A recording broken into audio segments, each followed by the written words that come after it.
Está muy bueno, está muy bueno. Vamos a dar inicio entonces, si gusta. Claro Iniciamos. que sí.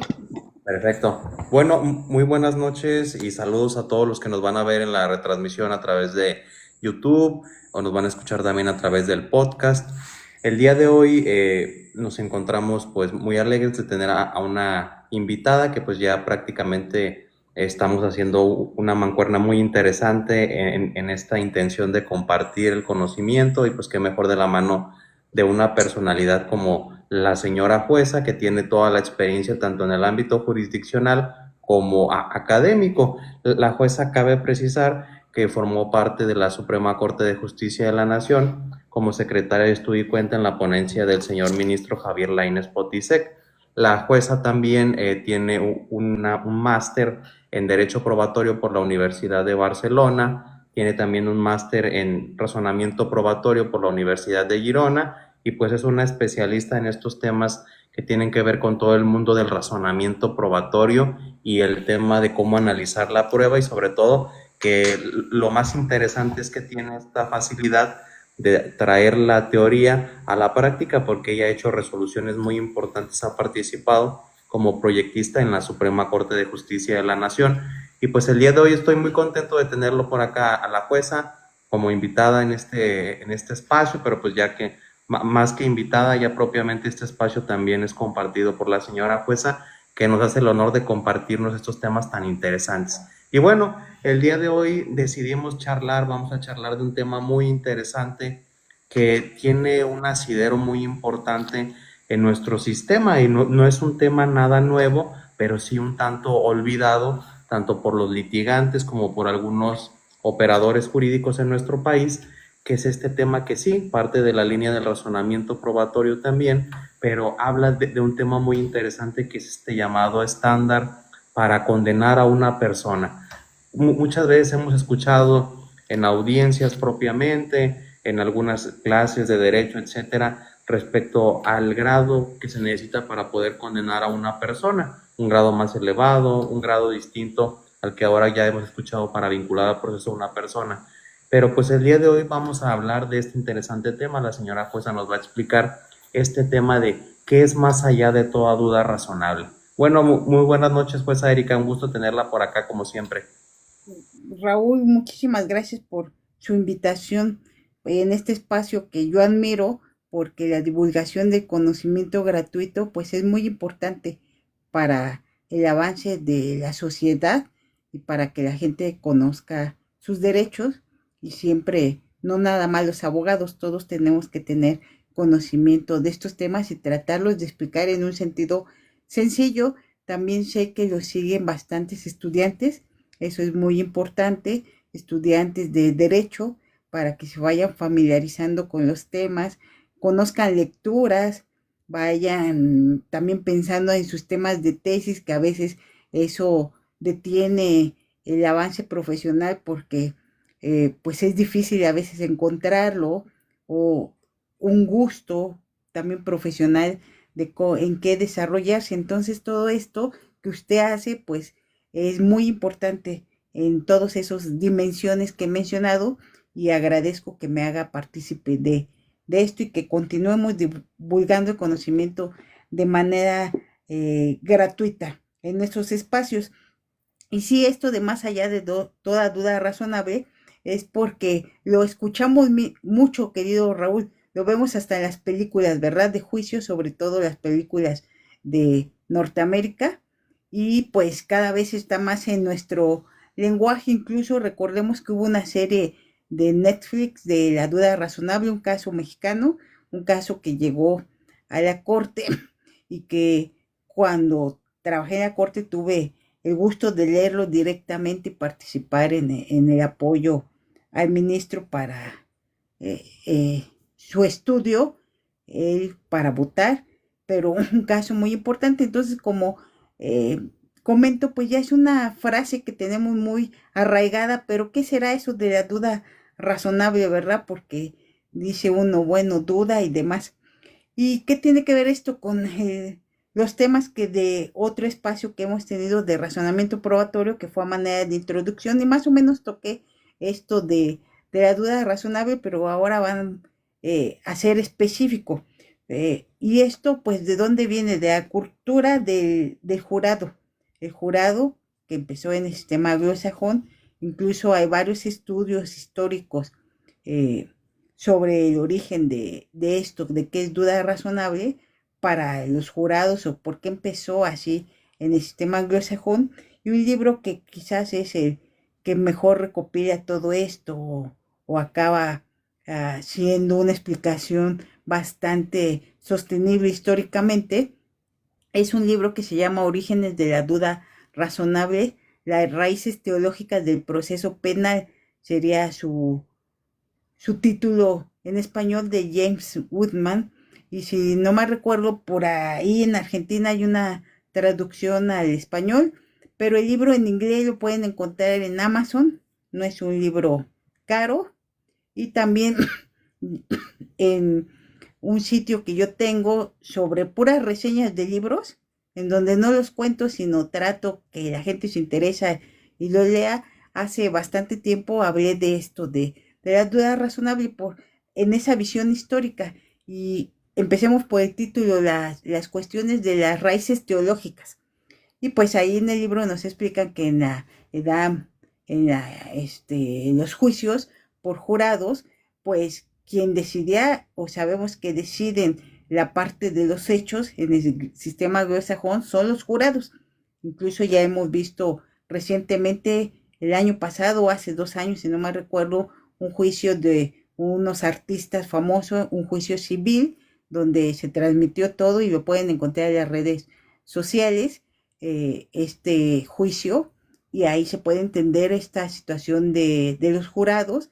En Argentina recientemente retomaron esta figura de los jurados y se puede ir entendiendo cada vez más esto de los jurados. ¿Qué pasa entonces? ¿Por qué era importante esto de la duda para los jurados y por qué tiene que ver con esta cuestión teológica? Porque finalmente la persona pues sentía una culpa de dejar a un inocente en prisión. Entonces se originó esta figura de la duda razonable, o sea que si tienes alguna duda, es mejor que dejes en libertad a esa persona que dejes a alguien inocente en prisión. Y entonces era un modo como de protección al jurado desde un punto de vista teológico, porque era una culpabilidad en el sentido religioso. Pero esto se fue quedando y finalmente se llegó a lo que tenemos hoy, y que muchas legislaciones en Latinoamérica han retomado. Y en nuestro Código Nacional de Procedimientos Penales tenemos la frase más allá de toda duda razonable, y también la tenemos en la Constitución, y ya hay varias tesis. En el grabación que hicimos hace unos meses, unos 2 meses o uno quizás, hablábamos de esto, de la duda razonable, que era algo que tradicionalmente se pensaba en los tribunales colegiados, que no se podía tener esa duda, porque el único que podía dudar era el órgano de instancia, el que vio directamente las pruebas, y que esto tenía que ver con una manera de entender las pruebas como de convencimiento íntimo. Claro, pues si yo soy la que me voy a convencer, obviamente usted no podrá tener una duda, porque no puede usted entrar en mi psique. Es una postura psicologista de la visión de la prueba.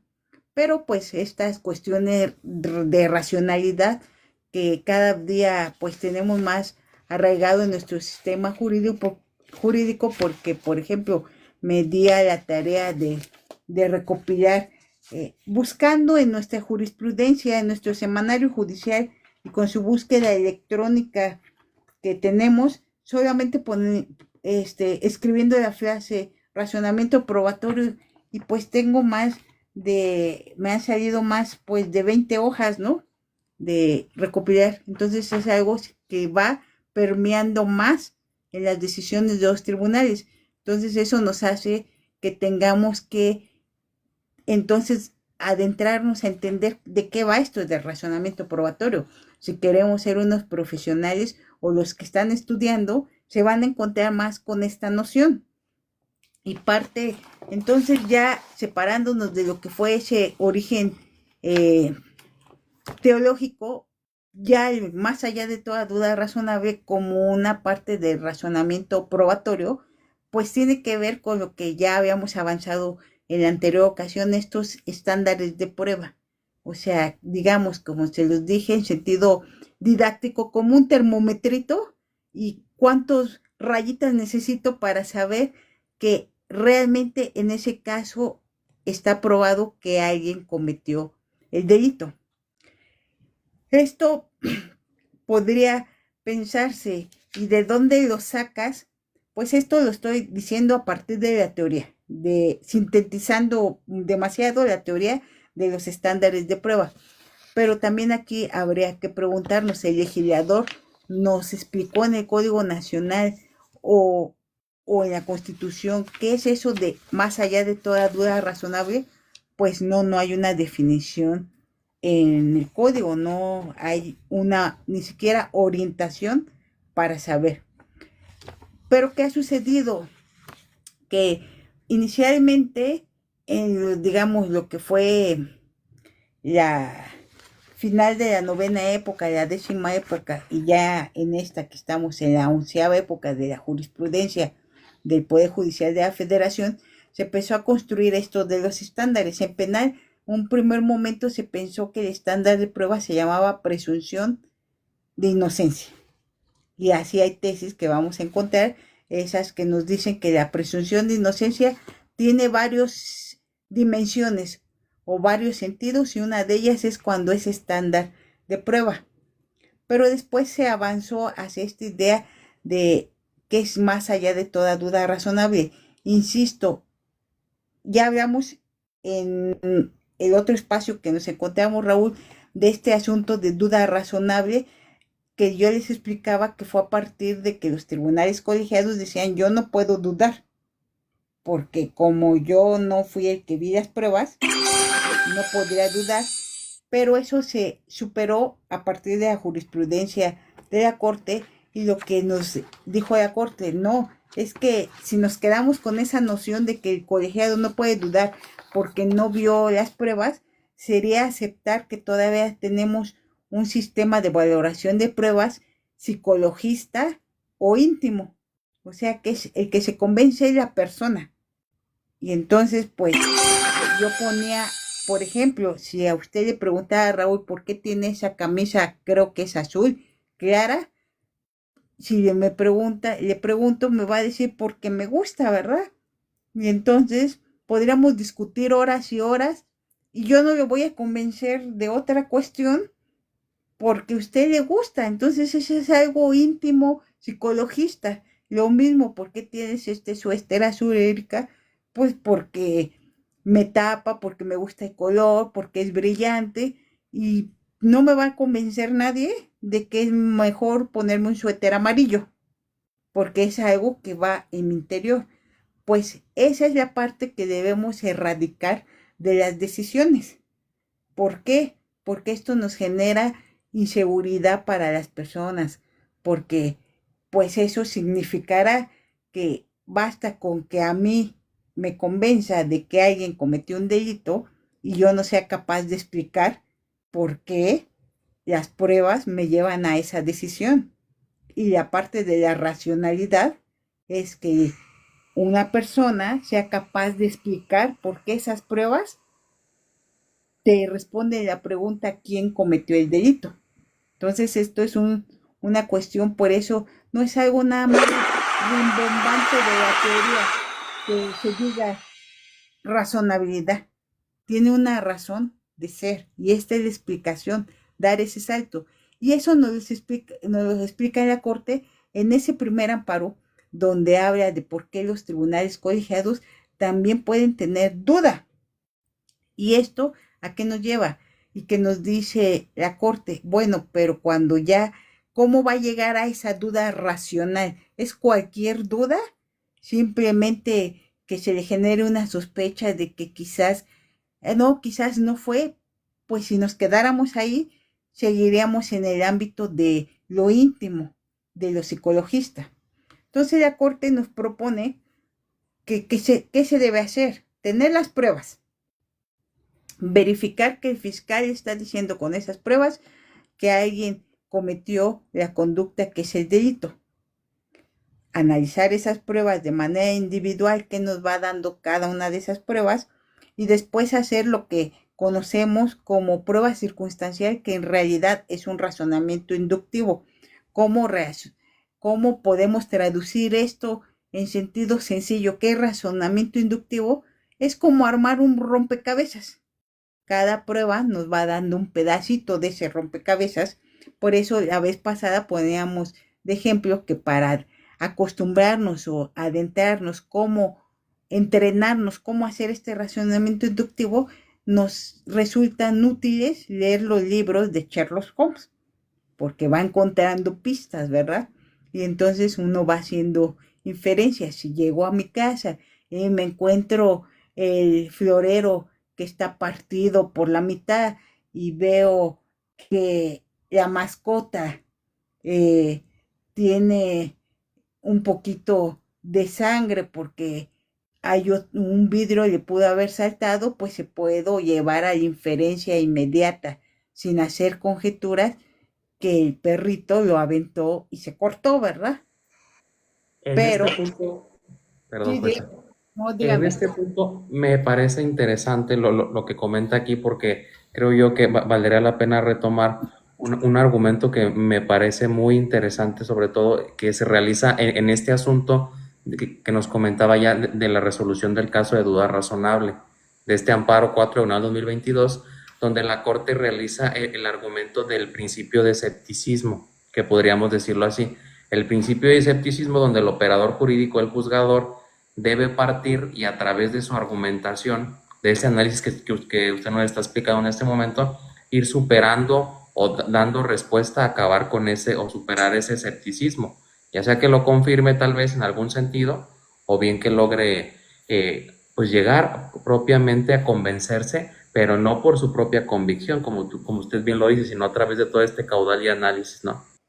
Sí, qué bueno que dice eso, Raúl, pero digamos, vamos por pasos. Históricamente, para también recordemos que tenemos un sistema de precedentes y las jurisprudencias o los textos de las sentencias, también tenemos que aprender cuando estudiamos a leerlos evolutivamente para saber, porque después nos pasa que leemos uno aislado y ya hay otros del tema y nos quedamos sin también ese panorama completo. Y es muy importante en este de duda razonable, que es el 4 que usted dice, no se retomó ese otro del que hablábamos el video pasado y hablamos ahora, este que les digo que tenía que ver duda razonable si la podían tener los tribunales colegiados. Y ahí, en ese es cuando la Corte nos dice qué significa duda razonable desde un plano de vista, desde un punto de vista de la racionalidad.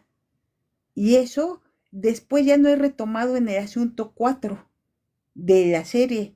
En el asunto 4 de alguna forma regresamos a lo que había dicho la Corte antes, que presunción de inocencia era un estándar de prueba. Y entonces es importante que no, para mí es muy importante y ahorita les voy a decir en ejemplos prácticos por qué este asunto, digamos, el del medio, tiene mucha relevancia. Yo no quiero decir que los otros dos no sean relevantes, pero es importante que tengamos como esos tres pasos de lo que ha hablado la Corte del estándar de prueba en materia penal, ¿eh? Porque si quiere después, aunque no sea este un canal de más que de penal, luego hablamos de otros estándares en otras materias. Pero aquí en penal, y en regresando al amparo, en donde se habla de que el tribunal colegiado también puede tener duda razonable, lo que nos dice la Corte, mira, primero analiza individualmente las pruebas, forma tu razonamiento probatorio, que es hacer este rompecabezas, y si eso te lleva a, a acreditar o a demostrar que lo que dice el fiscal, que la persona X cometió el delito, entonces ya tienes un primer paso. Pero no te debes quedar ahí, te debes dar el siguiente paso, que en eso consiste la duda, que con las mismas pruebas no otras, ni menos ni más, las mismas, ahora trates de construir ese rompecabezas para saber si es posible que llegues a una conclusión en donde esa persona no cometió el delito, con las mismas pruebas. Y si tú lo logras hacer, entonces ahí tienes un caso de duda, que era lo que yo siempre menciono en las clases. Esto tiene que ver con la lógica y para mí tiene que ver con un principio lógico que es el de tercero excluido, que nada puede ser y no ser al mismo tiempo, bajo el mismo respecto. Es decir, yo no podría tener con las mismas pruebas, ni una más ni menos, las mismas. Si son 10 pruebas, con esas 10 pruebas no es posible que yo pueda decir que es culpable y a la vez que diga inocente. Si eso del análisis lo pongo y me salen en las dos columnas inocente y en la otra culpable, ahí entonces es una duda racional, no es cualquier duda, es una duda racional que está sostenida. Y esto para mí es muy importante, Raúl, porque eso, ¿sabe quién le da seguridad jurídica? A las personas implicadas, pero también a la sociedad, de que nos expliquen por qué a veces no se puede condenar a alguien. Nos da seguridad a las personas también de saber que, que tengamos claro por qué se condena a alguien o por qué no se condena a alguien. Entonces, esa sentencia a mí me parece muy, muy trascendente. Y efectivamente, usted leyó la de la 4 y sé que también ha leído la que estoy comentando. Y en la 4 pues ya no se retomó eso. Se volvió a la idea de el estándar de prueba que es presunción de inocencia. ¿Y qué nos dice ese estándar de prueba? Que tú tienes que tener pruebas suficientes para, se usa la palabra enervar, que viene mucho de la jurisprudencia española, o destruir la presunción de inocencia. Es decir, alguien entra a un juicio inocente y tú tienes que luchar para destruir esa barrera que ya tiene de inocente, para demostrar que no lo es, ¿sí? Entonces, en la de la 4 se regresa a esto. Me parece lógico. ¿Por qué me parece lógico que lo hayan hecho así? Porque realmente el caso era un caso de insuficiencia de pruebas. No había pruebas. El punto es cuando sí las hay, por eso nos dice en el caso anterior que estoy diciendo la Corte, cuando las hay, son suficientes y te llevan a establecer que alguien cometió el delito, ahora analízalas para ver si te lleva también a la confirmación de la hipótesis de que no es ese alguien quien lo cometió, y esa es una duda racional. Y aunque no lo crean, puede llevar asuntos en que las mismas pruebas te lleven a inferencias, en que sí puedes tener los dos puntos, con las mismas pruebas que alguien es culpable y con las mismas pruebas, con inferencias lógicas, también concluir que no lo es. Entonces, creo que eso es la gran diferencia de con el otro de duda razonable, entraron a ese estándar de prueba de presunción de inocencia porque había, lo que realmente había insuficiencia de pruebas. Es decir, si las pruebas no me daban siquiera para demostrar que alguien es culpable, pues es ilógico que haga el segundo paso. Si las pruebas me dan para demostrar que también es inocente, simplemente me quedo en el primero. No hay suficientes pruebas para pensar que alguien es culpable. Por eso tenemos que tener en el radar estas tres posturas, digamos: presunción de inocencia como estándar de prueba, el amparo directo que analizó que los tribunales colegiados sí pueden dudar y que ahí nos pone ese estándar, la prueba que, perdón, la Corte que nos dice es, con las mismas pruebas, analiza si te da una versión de culpabilidad y con las mismas, si te da una versión de inocencia. ¿Qué amparo Y directo fue este jueza, perdón, para que lo tomen aquí en el registro los aquí compañeros? en el registro, déjeme ver para no decirles mentiras, cuál cuál Eh, a ver, déjenme ver, porque aquí lo apunté para no equivocarme. A ver, ahorita se los digo. Y si no, cuando usted suba el video, le damos el dato exacto, ¿le parece? Para que Sí, no... igual lo podemos poner ahí para efecto de hacer la diferencia en cuanto al tema de Y la ponemos suficiencia. los tres, ¿No? Ujú. los tres. Incluso podemos poner los enlaces para que abran directamente la sentencia de Perfecto. la Sí, sí, página sí. de la corte, para no mentirle porque no quiero darle el dato incorrecto. Pero esto es muy importante, eso es muy importante. ¿Por qué? Ya teóricamente hay discusiones si realmente eso es un estándar de prueba, son reglas para mejor valorar o no. Son discusiones teóricas. Mejor concretémonos en que eso es lo que ha dicho la Corte. Y entonces, ¿cuándo podemos usar uno u otro, no? ¿Y por qué este de en medio? Mire, ya en el de insuficiencia probatoria nos queda muy claro que en esa sentencia del 4 de la serie de Netflix, pues que cuando no hay pruebas, pues no hay pruebas, ¿verdad? Pero el de en medio, digamos, este que estoy planteando de que con las mismas pruebas tienes que ver si te dan las dos versiones, es muy importante. Porque, fíjese, después de que salió ese, me di a la tarea de estar analizando sentencias. Leí como unas 100 de tribunal colegiados del primer circuito, obviamente de materia penal. Y entonces, primero identifiqué que a lo mejor se usaba retóricamente, es decir, que hacía el colegiado, que se hace en colegiado cuando se ve en amparo directo una sentencia de apelación de condena, pues se revisan los conceptos de violación, hay suplencia de la queja, se revisa que no haya violaciones a derechos humanos, se pasa toda esa situación y se va a analizar si está acreditado debidamente la existencia del delito, y si eso está acreditado ahora hay que responder la pregunta, ¿quién lo cometió? Y si lo cometió esa persona que están sentenciando, que se generalmente va a ser la persona quejosa, ¿verdad? Entonces, ahí es muy importante este que les estoy diciendo de con las mismas pruebas ver si te dan las dos posturas, porque me encontré con sentencias que decía, está acreditado más allá de toda duda razonable y se cumplió con la presunción de inocencia como estándar de prueba. Y posiblemente está bien, hay pruebas suficientes para condenar.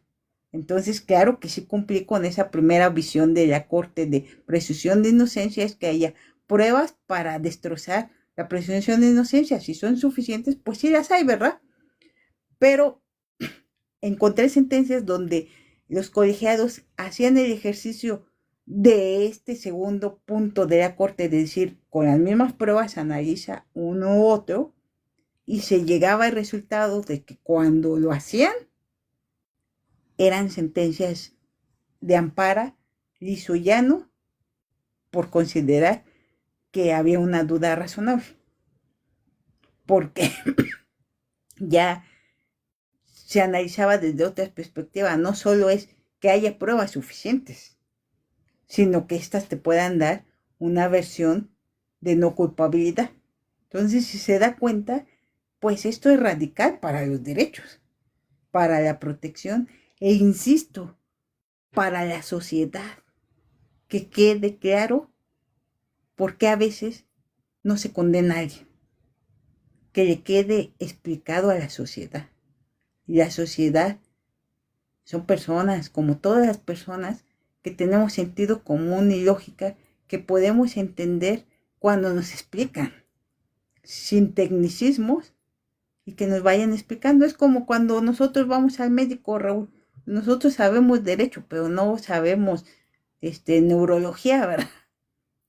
Si el neurólogo nos explica con palabras lisas y llanas y de sentido común y con ejemplos, vamos a entender de qué nos está hablando, de por qué a lo mejor ni siquiera necesitamos estar ahí, a lo mejor nuestro problema no es de neurológico, tenemos que ir con otro especialista. Y lo mismo en el derecho. Entonces, por eso para mí es un parteaguas ese asunto, esa capacidad de que podamos explicar a la gente si está probado o no, porque te lleva las mismas pruebas a una versión y a la otra también. Si te lleva a las dos, pues no puede ser las dos.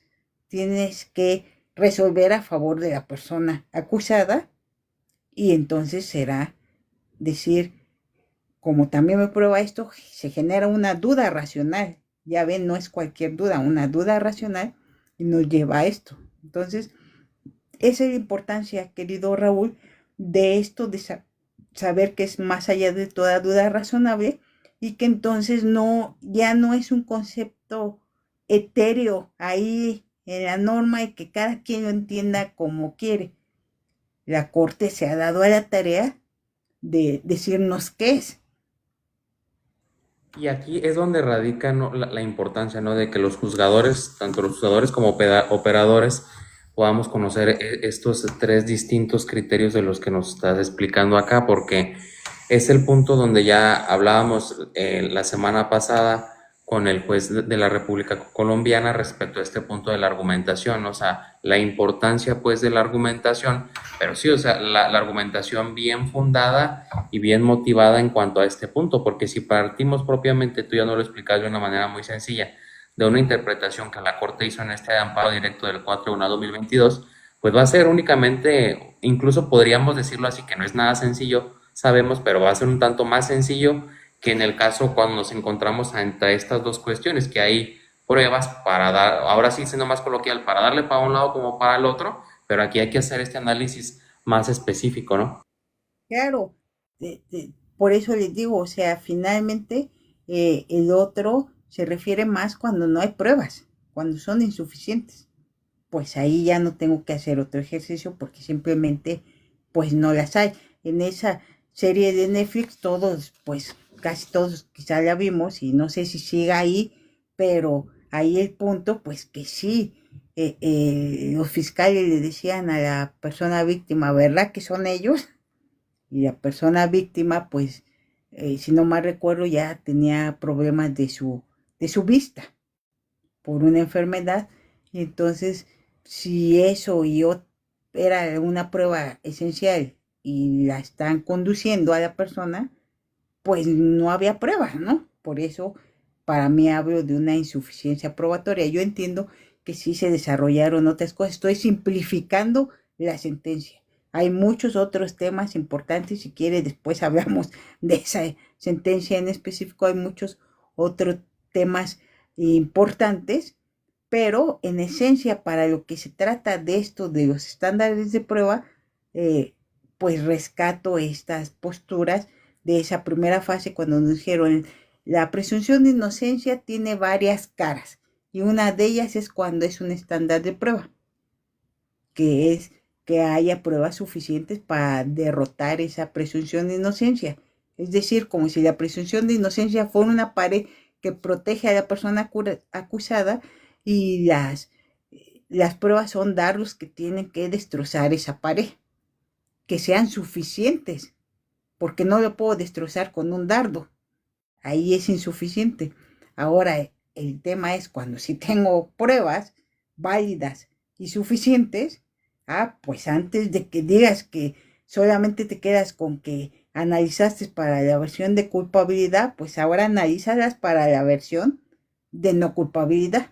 Entonces, ese es un salto, pues cuántico, Raúl.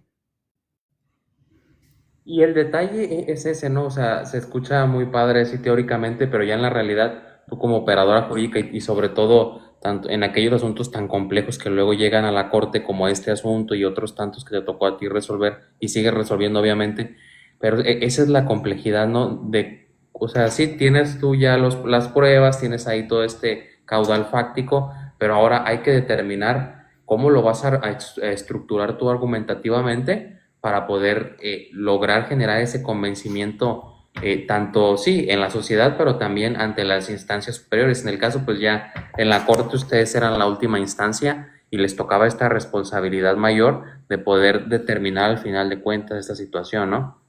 Claro, es que es importante. A ver, es que de eso va el razonamiento probatorio, como decíamos, va de todo etapas y no basta que sepamos cómo opera el estándar de prueba, sino tenemos que saber, por ejemplo, lo que ya decíamos, que no tenemos que tener sesgos, que entendamos que valorar pruebas no significa que me convenza yo en lo personal y de acuerdo a mis sesgos y demás, sino que tiene que ser racional, que tengo que valorar primero cada una de las pruebas y después también conocer cómo construir un razonamiento indiciario, conocido como prueba circunstancial, pero realmente es un razonamiento indiciario que la Corte también nos ha dado pautas para que sepamos cuándo estamos haciendo un razonamiento indiciario. Y después de pasar por todo eso, tendríamos que decir, ahora sí, vamos a ver si se cumple esto de que hay pruebas suficientes o que las mismas pruebas me pueden dar una u otra versión. Entonces, es eso de que por eso les digo, no podemos leer las sentencias de modo aislado. Yo sé que la más reciente, la 4 y está bien, y qué bueno que la leemos todos, pero hay que tener como un panorama completo de cómo es todo lo que se ha dicho en la Corte sobre todo lo que implican las pruebas en un juicio penal, por lo menos, ¿no? No, claro, y eso pone sobre la mesa de nuevo la importancia del sistema de precedentes, ¿no? O sea, este sistema de precedentes que ya nos encontramos inmersos, que todavía considero que le falta un poquito de apretar las tuerquitas aquí para que sobre todo el gremio litigante, pues pueda enterarse de todo este contenido de estas resoluciones, ¿no? Que van propiamente saliendo, sí, saliendo nuevas como comentas, pero también sin perder de vista propiamente esas consideraciones que ya quedaron establecidas en resoluciones anteriores. Porque si nos vamos aquí con la simple vista de decir, es que la más nueva donde la Corte abordó este tema de razonamiento, pues es la 4 de 2022, entonces tengo que hacer el análisis, por así decirlo, a descarte. Si no hay, pues adelante. Pero si nos remontamos propiamente al precedente anterior o al anterior, pues ya podríamos encontrar estas diferencias. Entonces, ese punto creo que también es muy interesante y habría que poner ahí los ojos tanto, sí, los nuevos juzgadores que van a pues, tomar estas riendas de esta responsabilidad, pero también las barras de abogados en el sentido de impulsar propiamente la importancia del sistema de precedentes, ¿no? Pues, Claro, y eso que toca Raúl es súper importante. Acaba de decir algo muy importante y eso nos puede pasar a todos y en todas las materias. Que nosotros decimos, bueno, si este es el presidente más reciente, sí, está muy bien eso, pero a lo mejor la problemática era diferente, aunque es el mismo tema, resolvió una parte de ese tema, porque era la problemática de ese asunto. Y entonces por eso tenemos que identificar todos los asuntos o jurisprudencias o precedentes del tema y identificar cuál es el que realmente es el operable en nuestra problemática. sí, Entonces, sí, o sea, es fundamental lo que bien comentas en ese sentido y sobre todo pone otro tema sobre la mesa que es la importancia de que en las universidades se nos enseñara a cómo poder identificar la ratio de las resoluciones, porque ese es el punto que muchas veces los operadores buscamos y creemos, pues es que es una sentencia condenatoria, la corte analiza esta figura, pues entonces es aplicable a mi caso. Pero resulta que cuando entramos al contenido de la ejecutoria, como tú bien lo mencionaste y nos explicaste estas tres ejecutorias distintas, sí, analizan tal vez los mismos supuestos, pero parten de análisis totalmente distintos, de hechos diferentes, de circunstancias valorativas muy distintas, que si las sabemos utilizar a nuestro favor, pues sí, van a ser a nuestro favor, pero también van a ser en beneficio de la ciudadanía, como ya lo comentábamos.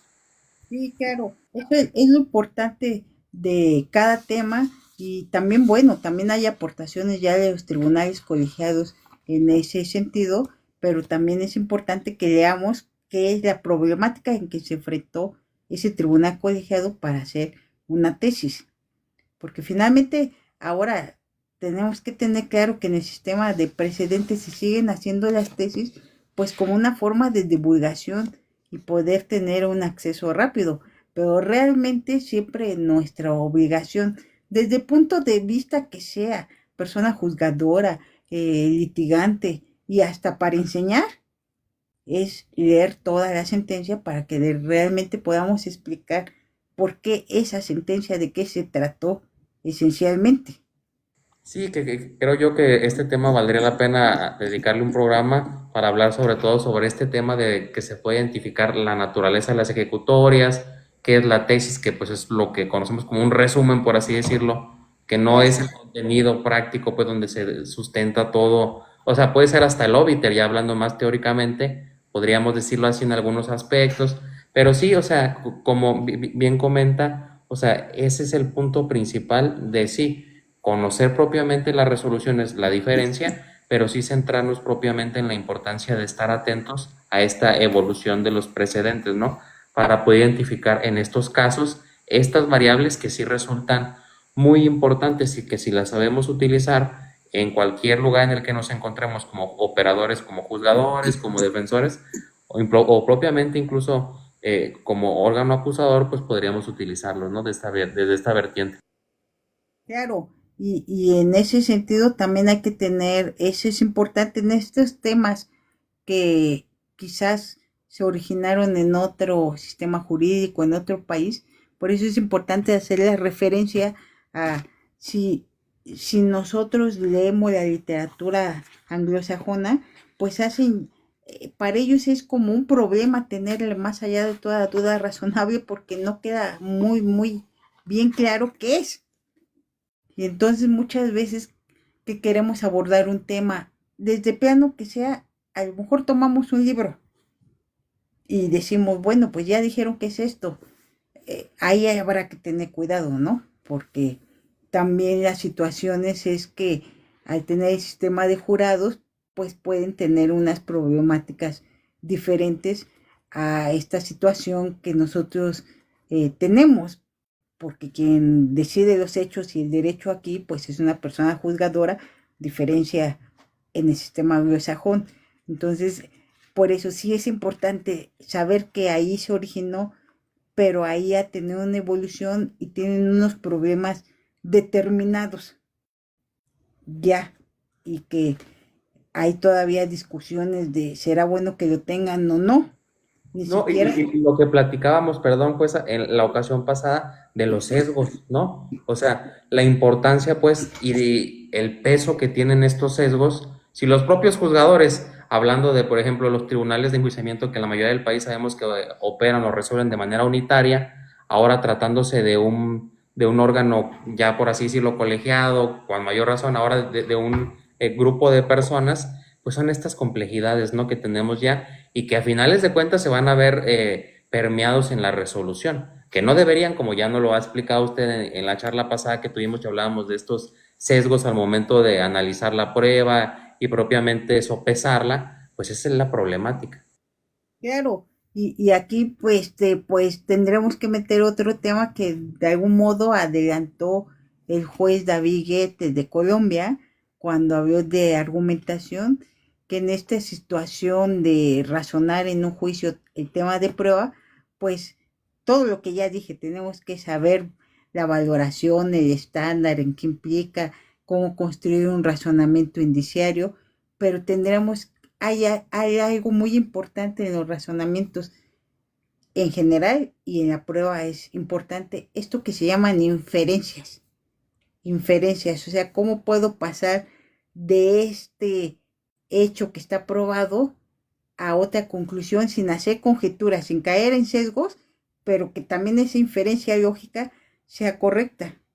Entonces, como vemos en estos dos espacios que hemos tenido, don Raúl, pues tenemos un campo de oportunidades de aprendizaje en el tema de las pruebas en un juicio, ¿sí? O sea que llevamos algo que tendríamos que seguir estudiando y que podríamos pensar, y pues habría que organizar cuestiones donde ya no nos quedemos nada más con estas explicaciones o aproximaciones que vamos haciendo nosotros para divulgar el conocimiento porque sí es algo que amerita pues estudiar, ver casos prácticos, ver sentencias directamente para analizarlas. Entonces todo eso es todo un campo de oportunidad y en la materia penal no nada más, en todas las materias. Entonces, pues esto sería como la aproximación a saber qué es eso de más allá de toda duda razonable. Yo le pondré entre paréntesis, en México. Sí, exacto, o sea, porque propiamente ya sabemos todas las grandes diferencias que usted ya nos ha explicado incluso de esta concepción, sobre todo probatoria. Entonces, pues sí, creo yo que tendríamos que ir continuando abordando sobre todo todas esas aristas que hemos ido tocando de un aspecto teórico y después aterrizarlas ya propiamente, como lo comentábamos, a estas resoluciones que propiamente el alto tribunal ya ha hecho en casos en concreto.